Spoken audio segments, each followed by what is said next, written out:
You know who this is, my friends? Great to see you all once again in another video. Bionic Dance responded to my last video, which was a response to her video, God vs. Good. She's back once again, and she continued doubling down in total absurdity. We are going to systematically break down her video and truly demonstrate the intellectual bankruptcy she's arguing. And so, without further ado, let's jump into the video now. Now, while I appreciate the response, I once again find myself having to explain the same things over and over again that tend to fly over the heads of most atheists who watch my videos. A quote commonly attributed to Albert Einstein is that the definition of insanity is doing the same thing over and over again but expecting different results. If your videos don't seem to be going over as you intend, do you begin to think maybe it might not be the atheist's fault? Now, it's fair to say it's very well possible it could be my fault my videos aren't getting across. However, that also applies to atheists as well. It's a two-way street. In my experience with most atheists, it is usually that they simply don't listen, they straw man, they deliberately refuse to accept correction, etc.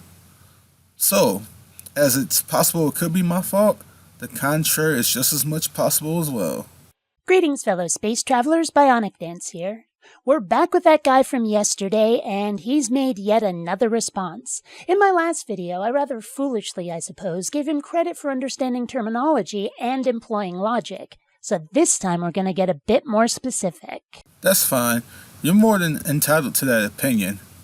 Claiming that is one thing, demonstrating it is quite another. Me saying her name multiple times is not even a relevant issue, unless it's supposed to be one of her many ways, implicit or explicit, in which she likes to take jabs at those whom she is responding to. Taking jabs, you say? You think pointing out a quirk in your delivery is a jab? Okay, well, let's do a bit of a comparison, shall we? My friends, this is sad. I'm really disappointed. Is this seriously the best she has to offer? It is absolutely pathetic, and there's really not much more I can say about it. It's just sad. It really is. I'd say there's a difference between a bit of good-natured ribbing about you saying my name a lot and an outright insult. Wouldn't you? Sure, I agree 100% in that difference, except for the fact that I'm not sure in what universe saying something is sad and or pathetic constitutes as an insult, assuming that's what you're implying here. You're more than welcome to correct me if I'm wrong, should you respond to this video, which you very likely won't do as you indicated in one of your comments under your video response. What I don't understand about atheists like Bionic Dance is that they like to play this game of minor versus major. This appeal is problematic for several reasons.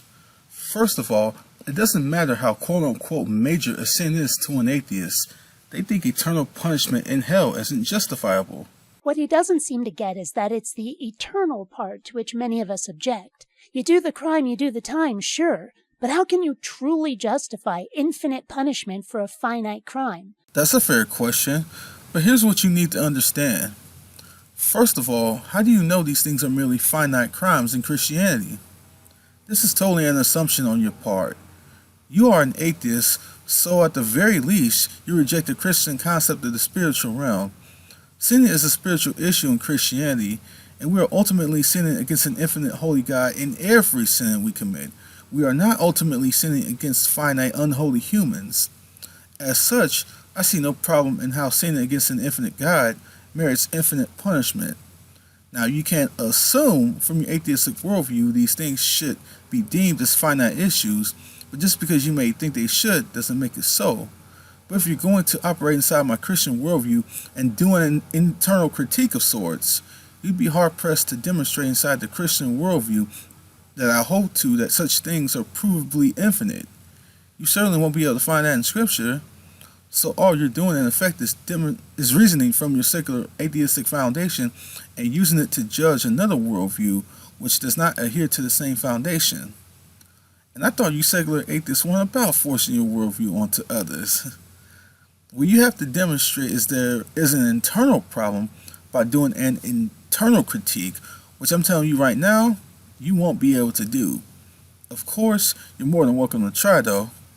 Second of all, how would you even know you're going to view eternity in the same way in the next life if we assume for the sake of argument the Christian worldview is true and there is an afterlife. It is very easy to have particular views in this limited fleshly existence now, but you cannot possibly prove how you would think now will necessarily be the same way you'll think in eternity in the next life.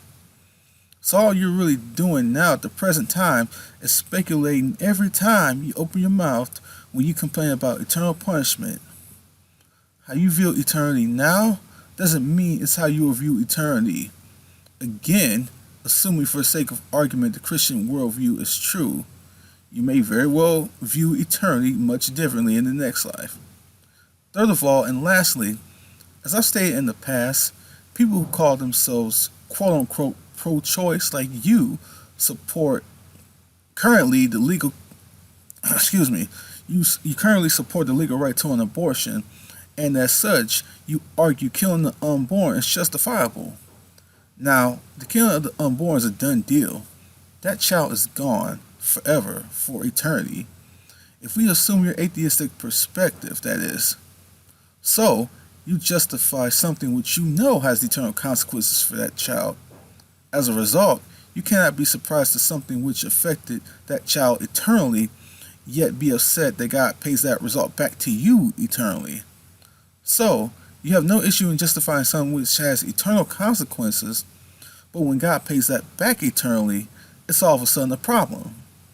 You are in no position to judge God for his judgment of eternal punishment as a consequence when you argue for an action which affects another individual eternally as a consequence.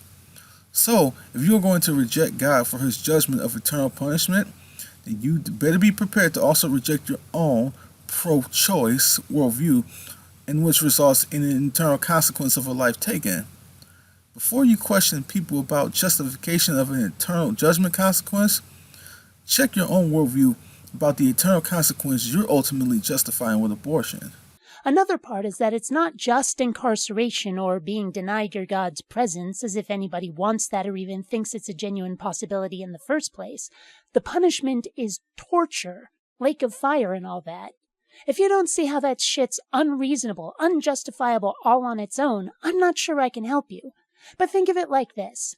Person A steals $5 from person B and gets caught. From then until death, person A has to give $5 to B as payback every day.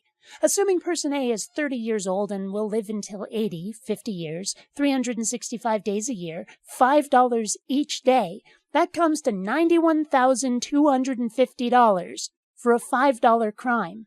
Are you going to tell me that's reasonable? Now, consider that for the crime of masturbation, your God will at the very least allow someone to be tortured forever. By comparison, the $91K is nothing, drop in the bucket, and the crime is far worse for the $5 as it actually does harm against somebody against their will. Are you really going to expect me to think your God is just plain hunky-dory? Seriously? Bionic Dance, I'm assuming you're very likely an old school gamer like I am, or at the very least have heard of Super Mario 64 at some point. If you haven't, I'll describe a particular part in the game to illustrate the point I'm making here. Now, in the original version of Super Mario 64, you have to collect at least 70 stars to fight the boss at the end. You have to go up a flight of stairs to reach him. If you don't have the 70 stars, the stairs you go up are endless. You'll never be able to reach the top until the 70 or more stars is acquired. Why do I bring this up? Well, let's take fire out the picture altogether, as well as any other thing causing harm eternally in hell. You said that God could just leave you on an empty plane to party, but what if he simply left you on an empty plane by yourself, with no one and nothing else? The plane you're on is empty and endless space, similar to the concept of those endless stairs. There's no getting out of this plane. You're trapped there for eternity. There's no fire or anything else causing you harm. You're just alone in an empty space you cannot escape. If God just leaves you there alone to rot for eternity, then are you saying that would not constitute as torture because nothing is physically harming you? If so, then I would challenge you by saying that since when does something have to physically harm you in order to be categorized as torture? Who's to say God simply leaving someone there for eternity isn't another form of torture. Emotional torture. Even if we take things which cause physical suffering out the picture, it doesn't mean torture isn't happening. This means it's absolutely meaningless and nonsensical for you to complain about the lake of fire because whether we are dealing with the lake of fire or not, you'd still think it's a problem either way. Either through physical torture with fire or through emotional torture by simply being left there alone with no escape out. So, what is your issue really about? It seems to me that it's not about whether something is physically harming someone or not, but about the concept of eternity itself. I suspect it wouldn't magically make you feel better just by taking fire and other such things out the picture. So, if the real issue is eternity itself, then you most certainly cannot prove that your own empty planet example necessitates a better alternative than the lake of fire. For all you know, not everyone there will feel the same way as you, let alone the fact that you don't even know and can't prove from an eternal perspective you yourself would necessarily carry the same attitude you have now. What if it turns out others no longer want to exist eternally in that empty plane? What if they end up having a change of heart and want to go to heaven, or just wish to cease existing? Would not having such options denied to them be no different than your definition of torture itself, since they are forced to be there beyond their will, being subject eternally to an emotionally hopeless existence? Considering all the above, your empty planet example does absolutely nothing to provide a better alternative than being sentenced to eternal damnation in a lake of fire, nor demonstrates necessarily it means it's not a torturous existence if we assume your logic. And so, before you go about complaining about God's judgment for those who reject Him, you need to rethink your own alternative a bit more carefully. Even someone as bad as Hitler from their perspective would necessarily have to hit a threshold limit of punishment for his crimes, as surely even his beyond sick and twisted acts cannot measure up to an eternal level of punishment. What do you want me to say? That even Hitler doesn't deserve eternity and make it sound like I approve of him in some fashion? You can throw extreme examples at me all you like, but it's not going to change the basic premise of my position on eternal torture.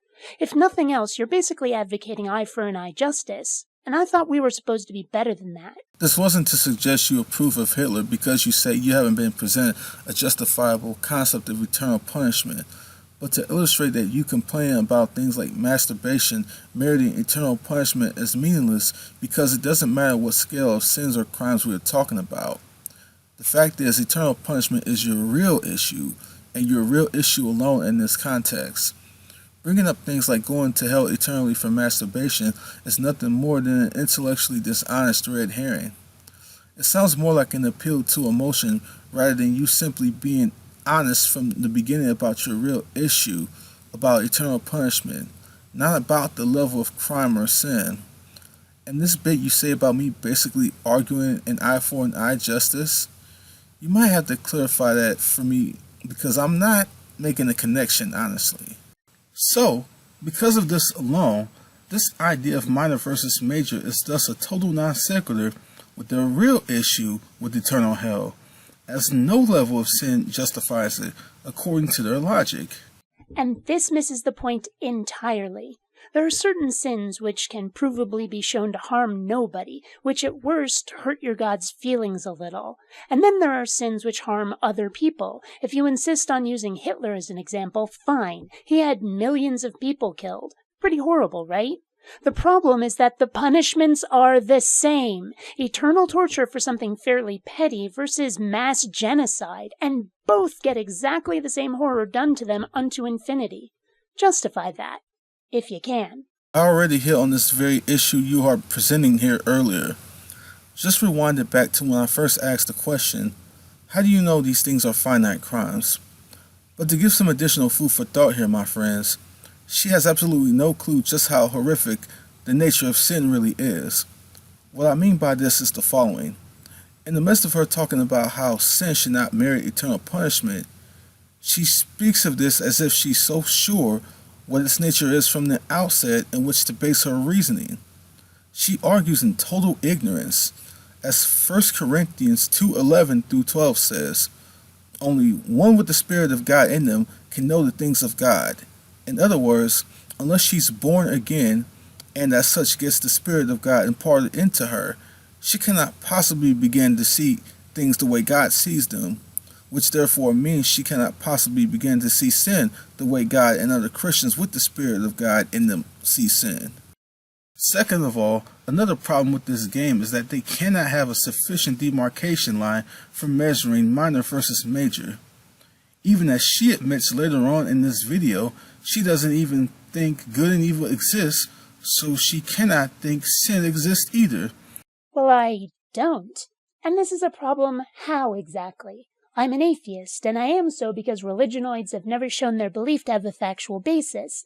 Given that sin is a religious concept and religion remains unproved, how do you expect me to believe in sin? But that doesn't mean I can't criticize your system. As I said, I see no factual basis for it, and I'm perfectly justified in pointing that out, and why. If you're going to talk about how something specifically like Christianity hasn't been proven, then you necessarily have to have a particular criteria of things you'd accept, but in your view have yet to have been presented to you. As I've said in the past, the vast majority of atheists I've spoken to, when assessed on what they would accept, I've run into absurdities, as well as double standards in what they require from the Christian and what do they not constantly adhere to themselves. So, unless one can examine what your criteria is to find out if you are being reasonable in it or not, you cannot out the gate conclude you are justified in anything. As for your fabled demarcation line, no, there isn't one. We're all improvising. We are all improvising? This is simply a premise you haven't argued for at all. You've simply assumed it to be true. Fortunately, there's enough overlap on what people will and won't accept being done to themselves or the public at large that we're not without an accepted system of justice. Your desperate need for 100% certainty regarding morals, and that of many theists, is a huge point of contention here. I don't recall anywhere where I've said anything about 100% certainty. Of course, I'll have to look at the tape and find out, and if I did, I'll retract the statement. But anyway, as a Christian, I freely accept faith, and it is absolutely a necessary tenet in my worldview. So, if I did not in fact say that, then you're just putting words in my mouth. Pressing you to have a sound basis to draw a demarcation line has nothing to do with 100% certainty, but pressing you to actually have an objective standard to argue for things you assert, like saying God is insane, as per the title of your video response. You can't just pull some arbitrary standard out the sky saying, well, I think this. This is you simply asserting your question-begging opinion, which is insufficient. As Christians, people like me believe in putting our fleshly ideas of good and evil aside and only watching God sovereignly lay the standard. Standards you can't prove are true. Standards that often have not a damn thing to do with changing other people's lives for better or worse. Forgive me if I don't trust your dogma and doctrine. You try to claim I cannot justify my standards, but you've decided that a magical creature you can't even prove exists has a monopoly on morality which must be followed no matter how arbitrary. And somehow my own, more material and practical side is the goofy one. Okay. This just goes back to what I said earlier. If you're going to talk about proof, then you necessarily have to have a particular criteria of things you'd accept. You cannot logically just out of hand throw up as a point of contention that God hasn't been proven to you if your standards for what you would accept are shaky from the outset.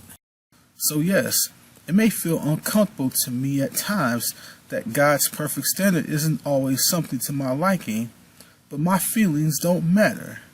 It's about what God says, whether you like it or not. Which hinges on God's existence, of course. But tell me, would you accept this like it or not from anybody else? What makes God so damn special? Plenty of gods throughout human history have been jerks or bunglers, but somehow yours got to be perfect in every way, apparently. Convenient. No, it's not a matter of convenience at all, but a matter of two things. The first thing, if you truly believe in anything, you're necessarily going to hold to such views as valid over everything else. This does not just apply to Christians. This also applies to atheists as well. And as for the other thing, It's a matter of doing an internal critique on other worldviews to see if they can withstand scrutiny. A lot of people think it's irrational to go to jail for possessing marijuana, but it's still the law in many places in the United States. Feelings don't matter. Well, apparently you would accept it from someone else. But hey, a couple of states have legalized weed because some people wanted it and could show it did no harm, even did some good for some things, medical conditions and the like. Annoyingly, it doesn't seem to help my epilepsy like they said it might, but hey, what you gonna do? But because people could justify showing marijuana as harmless and felt it being illegal was a bad idea, the law changed. Feelings can make a difference. Sure, I accept feelings can indeed make a difference in changing laws. My point is simply that if we are looking at things as for what is in the present, feelings don't matter. Law certainly can change, but until marijuana is legalized throughout the entire United States, people will still go to jail for illegal possession. Feelings don't matter, and in Christianity, God doesn't change. It doesn't matter what is uncomfortable to me. My feelings don't matter. It is only His standard that matters. You cannot simply point the finger at God for allegedly having irrational standards when you cannot even get past the consistently terrible standards as humans have. Do I really need to point out, again, all of the horrible shit the biblical God is alleged to have done, and the horrible shit done in His name? Global genocide, not merely of humans but of animals, with that whole Ark incident, having babies dashed against rocks, or the firstborn of Egypt being killed, having people being stoned to death or burned at the stake, the Inquisition, the Crusades. I can tell you those are things I'd never do. But forget my own standards for a minute. Are these really things you're prepared to accept just because your God says so? Would you do them yourself if commanded? Okay, she mentioned a number of different things here. First of all, there is no proof that God sanctioned hitting babies' heads against rocks. It says nowhere in Scripture God condoned that action. This is a common ignorant atheist talking point. There are lots of terrible things men did in the Bible, but it doesn't mean that God condoned said actions. Second of all, as far as things like flooding the earth and taking firstborn children, God creates life, therefore He has the right to take it how He pleases. He is sovereign. We are not. Now, the atheists can simply want to complain about they don't like that, but not liking it isn't an argument. Third, stuff like stoning was done because the culture in which things like sin was understood was much different than the culture today. In those times, sin was looked at much more seriously than it is in today's highly anti-Christian culture. Of course, stoning is no longer necessary today under the new covenant anyway. Fourth, when she asks us would I do such things if God told me to, the fact is He wouldn't tell me to do such things like stoning today anyway, so it's a loaded question to begin with. Fifth, there is no denying atrocities like the Inquisition and the Crusades occurred, but given what we know now about the New Covenant and things revealed in the New Testament, those people certainly were not obeying what Jesus taught. Sixth, she has no room to bark at only Christians about atrocities when the most insane numbers of killing in known history were by atheistic regimes in the 20th century. Seventh and lastly, she will try to ignore all the countless millions of babies, all the numbers of children killed she justifies in legal abortion. This is the dishonesty of atheists like Bionic dance. They'll run their mouths all day about the wrongs Christians have done and or justified, but won't say a word and be honest about their own wrongs, and pontificate their self-righteous garbage, arrogantly pointing the finger at Christians and Christianity. You like to argue a common premise. Well, us humans find this illogical, so why would we think God is any better? Well, I'll tell you the exact opposite. It says whatever He says is sin, so why would you think humans know better than Him? Because some of the things He says are sin are fucking ludicrous, that's why.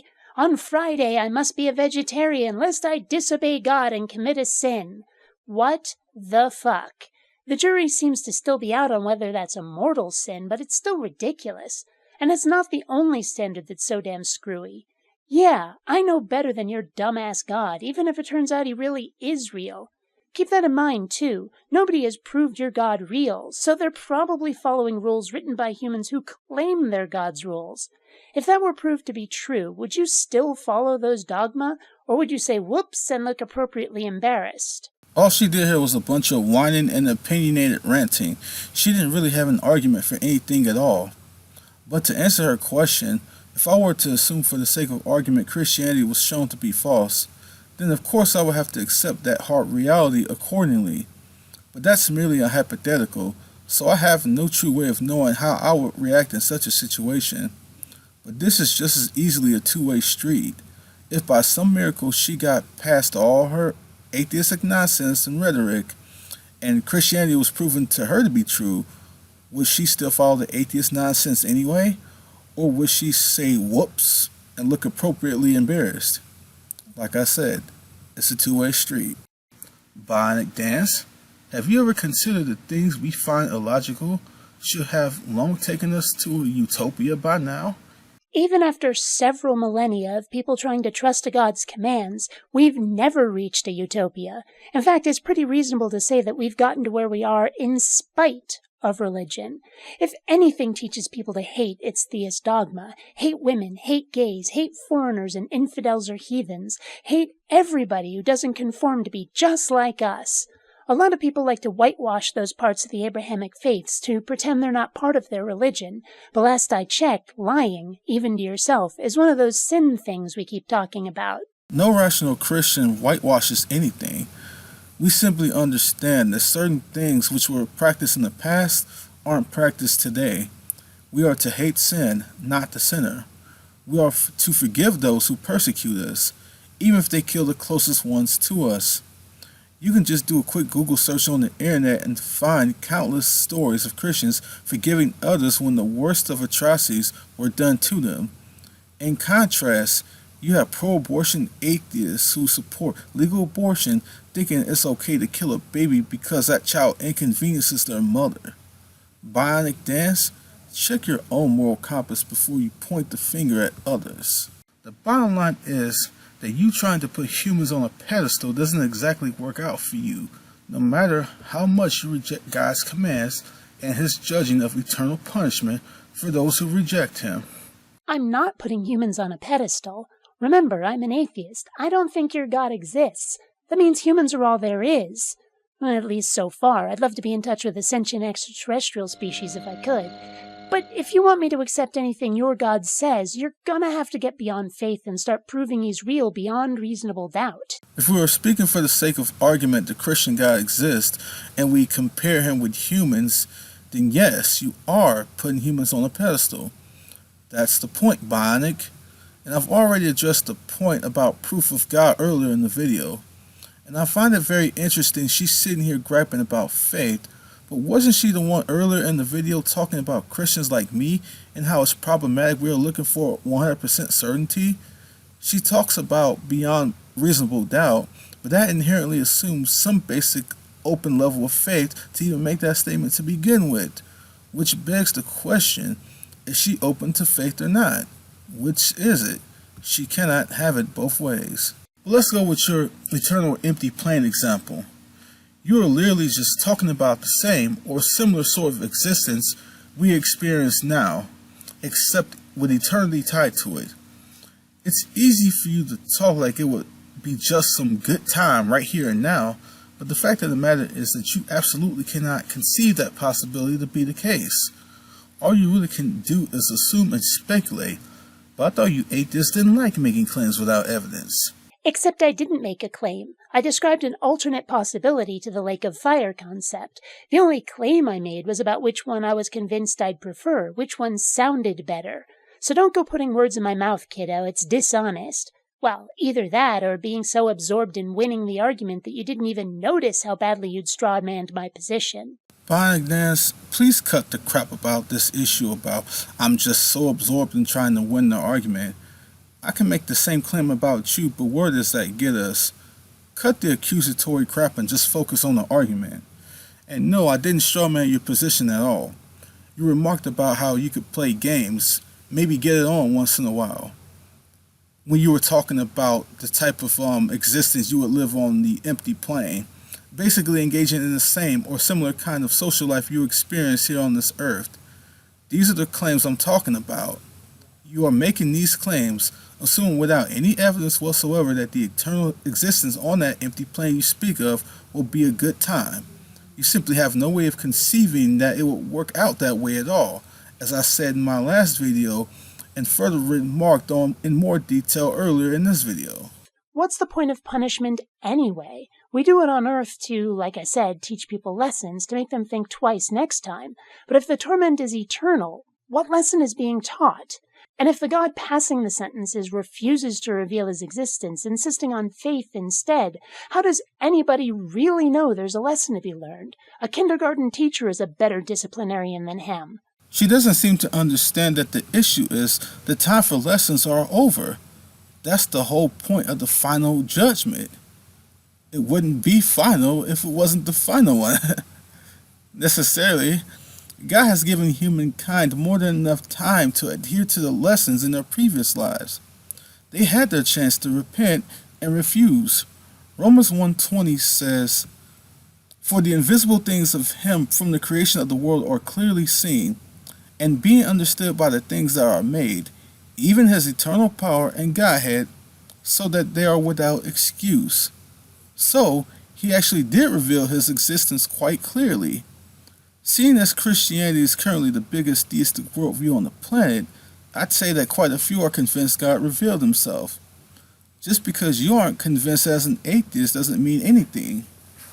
Bertrand Russell was asked what he would say to God on Judgment Day if God asked him why he didn't believe in him. He said, "I'd tell him, not enough evidence, not enough evidence."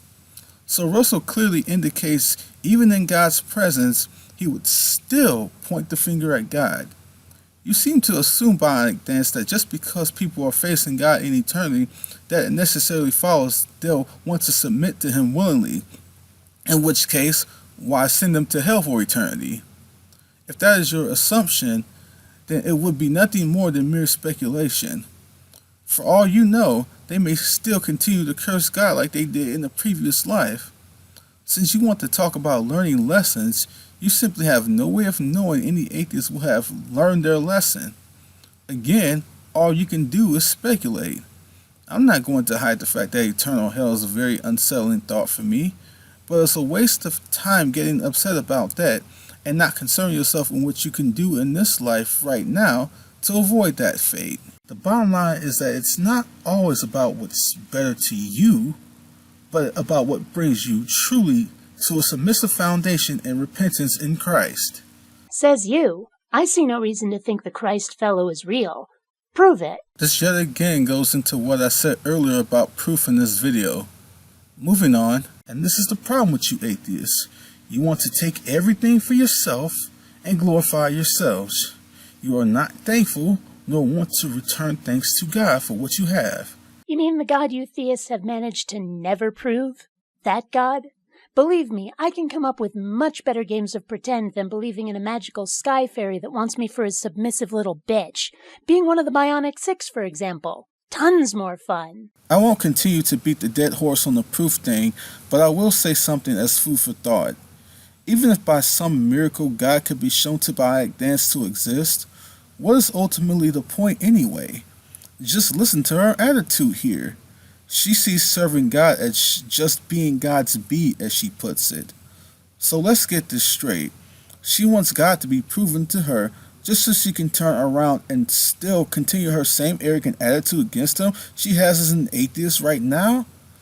I think we've all heard what we needed to hear at this point, my friends. There was more to her video, but there is literally no point in responding to the rest of it. The Bible clearly talks about the corrupt hearts of humankind, and she's made it quite clear where her heart lies at the present time. There isn't much more we can say. The only thing we can do is pray that she has a change in heart and comes to know the truth.